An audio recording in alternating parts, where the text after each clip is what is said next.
BJP के IT cell की तरफ से आज सुबह एक ट्वीट शेयर किया गया। सोशल मीडिया पे एक तस्वीर सामने आई जिसमें पाकिस्तान सेना के अध्यक्ष आसिम मुनीर और राहुल गांधी की मिली जुली एक तस्वीर बीजेपी के आईटी सेल की तरफ से, अमित मालवीय की तरफ से और बाकी कुछ बीजेपी नेताओं की तरफ से आया, जिसमें ये लिखा हुआ है कि इन दोनों का एजेंडा एक है। कांग्रेस पार्टी ने इस पर बहुत तीखी प्रतिक्रिया व्यक्त की। हमारे साथ बातचीत करने के लिए कांग्रेस पार्टी की प्रवक्ता समा मोहम्मद जी हैं। समा जी, जिस तरह की तस्वीरें आई हैं, एक तरफ सरकार ये चाहती है कि विदेशों में टीम जाए, एक सॉलिडारिटी दिखाए, ये दिखाया जाए कि भारत के लोग और भारत की पॉलिटिकल पार्टियां एक साथ इकट्ठे हैं और एक आवाज़ में बोल रही हैं। दूसरी तरफ कांग्रेस पार्टी के सबसे बड़े नेता की एक ऐसी तस्वीर बीजेपी का आईटी सेल अगर सोशल मीडिया पे डालता है तो क्या इमेज? इसका मतलब कि एक तो अमित मालवीय एक घटिया इंसान है और एक बहुत घटिया ट्वीट है ये। राहुल गांधी पहले दिन से कहा गया कि हम सरकार के साथ हैं, कांग्रेस पार्टी जो भी कार्रवाई करनी है सरकार को हम उनके साथ हैं और समर्थन दे रहे हो। और जब आप बेच रहे हो दुनिया भर, जैसे आपने कहा गया, क्या संदेश दे रहे हो यहाँ इनके ऊपर? ये अमित मालवीय को ऊपर क्रिमिनल सिविल डेफेमेशन हम फाइल करेंगे, इसके ऊपर ज़रूर कार्रवाई होगी। मेरे हिसाब से नरेंद्र मोदी जी को इनके ऊपर कार्रवाई करनी है, क्योंकि जब आप पूरे देश में पूरे दुनिया भेज रहे हो हमारी एमपीज़ को यहाँ बताने के लिए ऑपरेशन सिंदूर क्या है, और नरेंद्र मोदी जी ने 2 दिन या पिछले हफ्ते टीवी पे आया था और उसने संदेश दिया कि सब विपक्ष और हम एक साथ हैं इसमें, तो ये क्या हो रहा है? एक तो ये है। दूसरी बात है कि जो विजय शाह ने सोफिया कुरैशी को अपमान किया है, कर्नल है, सेना में है, उनको कहा गया कि वो आतंकवादी की बहन है। जब आप एक कर्नल को अपमान कर रहे हो तो किसको अपमान कर रहे हो? आप पूरे सेना को अपमान कर रहे हो। इसके ऊपर क्या कार्रवाई की है मोदी जी ने? चुप है, मौन है। उनकी अपना मुख्यमंत्री ने कोई कार्रवाई नहीं की और न्यायपालिका ने पूछा है मुख्यमंत्री को, आपने अभी तक कार्रवाई क्यों नहीं की?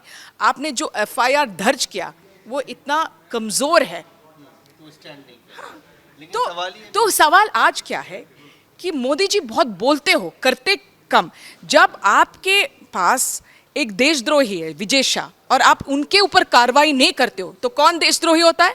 जिन्होंने कार्रवाई नहीं करते हैं, मैं बता रही हूँ।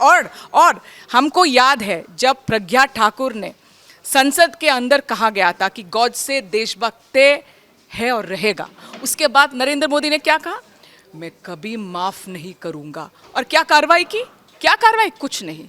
ये है वो मोदी जी, वो कार्रवाई नहीं करते, बस बोल बच्चन है। लेकिन कहते हैं कि आज ऑपरेशन सिंदूर को लेकर सबको भारतीय सेना पे गर्व है।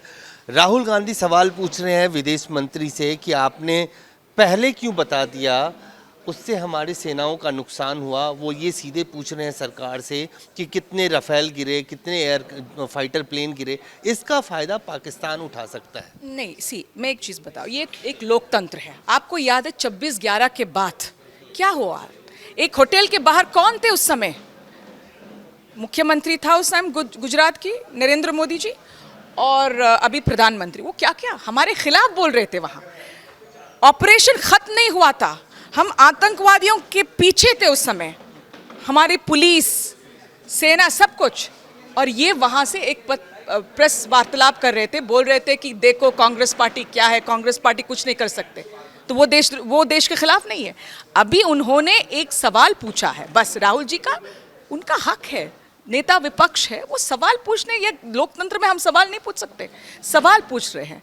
वो हर बार कहा गया था राहुल जी कि मैं हमारे सरकार के साथ है, लेकिन आज सवाल उठता है कि एक तो हमने सीज फायर को क्यों बोला है? सीज फायर जब हम आगे हैं, किसने बोला है सीज फायर? हमको ख़त्म करना था उनका जो टेररिस्ट सेंटर है वहाँ, वो टेररिस्ट कैंप है, ख़त्म करना था, हमने सीज फायर बोला है।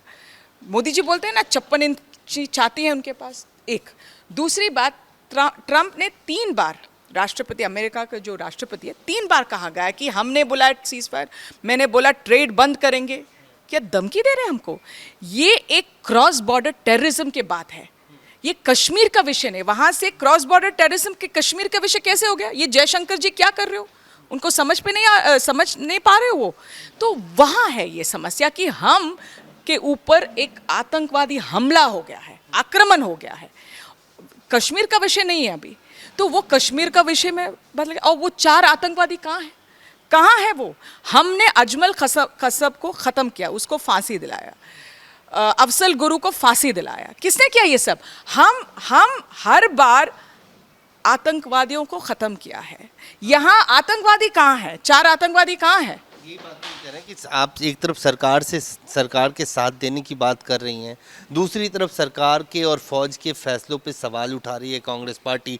सर्वदलीय जो प्रतिनिधि मंडल है, सरकार चाहती है कि जिन जिन लोगों को भेजना, कांग्रेस पार्टी अपनी लिस्ट दे देती है एक सरकार। मिनट, वो छोड़ो। फौज को हम कब सवाल उठाया? हमने आज भी कर रहे हो कि फौज को हम सल्यूट कर रहे हैं। फौज ने बहुत अच्छा काम किया। हम गर्व से बोल सकते हो कि फौज हमारे लिए बहुत महत्वपूर्ण है। हम सरकार से, आप सरकार और फौज को कंफ्यूज मत करो। हम सरकार से सवाल उठा रहे हैं, वो अलग बात है। जैसे मैं कहा गया, उस दिन होटल के बाहर कौन थे? नरेंद्र मोदी। हम उसके बाद, अभी होने के बाद, हम ऑपरेशन सिंदूर के बाद पूछ सकते हो ना कि आतंकवादियां कहाँ हैं 4। बीजेपी की आईटी सेल जब इस तरह की तस्वीर पोस्ट करती है तो कांग्रेस पार्टी के स्पोक्स पर, आपके सबसे बड़े नेता के खिलाफ इस तरह की तस्वीर अगर पब्लिक डोमेन में है तो कांग्रेस पार्टी का आईटी सेल, कांग्रेस पार्टी का social media platform, Congress leaders, ये दिख नहीं रहा है कि उस तरह से रिस्पॉन्ड कर पा रहे हैं। हम सब रिस्पॉन्ड कर रहे हैं। अभी आ गया है, हमने देखा। अभी मैंने भी अभी आपको बाइट दे रही हूँ। मैं श्योर हूँ, क्लियर हूँ कि इसके ऊपर ज़रूर रिस्पॉन्स होंगे। आप देख लीजिए। क्रिमिनल डिफेमेशन कर। हाँ, ज़रूर होना चाहिए, ज़रूर।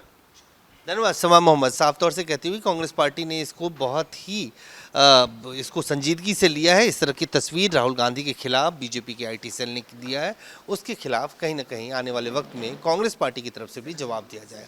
कैमरामैन फिरोज के साथ अजय झादानिक, सवेरा, दिल्ली।